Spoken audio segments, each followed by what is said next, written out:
নমস্কার, আমি সমিতা শাস্ত্রী। আজকে আবার আপনাদের কাছে এসেছি একটা বিশেষ দরকারি বিষয় নিয়ে আপনাদেরকে জানাতে। তো এবং খুব সহজভাবেই আপনারা এটা বাড়িতেই করতে পারবেন। দৈনন্দিন জীবনে আপনাদের খুবই গুরুত্বপূর্ণ বিষয়, সেটা হচ্ছে সন্তানদের পড়াশোনায় মন বসে না। এবার সন্তানদের পড়াশোনায় মন না বসলে তো হবে না, যত বাচ্চাই হোক আর বড়ই হোক, মন তো তাকে বসাতেই হবে।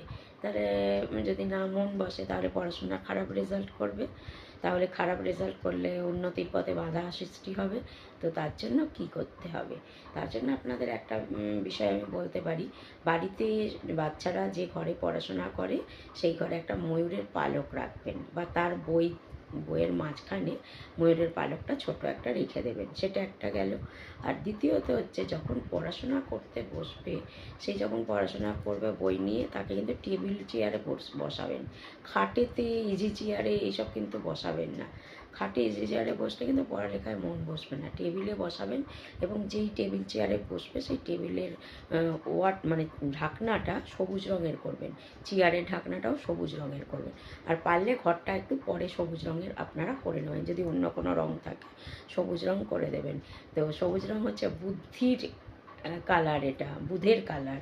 তো বুধ মানুষকে বুদ্ধি দিতে সাহায্য করে। তো বুধ গ্রহকে স্ট্রং করতে গেলে আপনাকে সবুজ রঙটা অবশ্যই রাখার দরকার। তো সেই কারণে আপনারা এইগুলো করতে পারলে, নিয়মগুলো মেনে চলতে পারলে কিন্তু সন্তান হয়তো একদিনে হবে না, দুদিনে হবে না, 3 দিনে হবে না, 30 দিনের মধ্যে কিন্তু একটু পড়াশোনায় তার মন বসবে। আস্তে আস্তে আরও বেশি পড়াশোনায় তার মনটা চলে আসবে।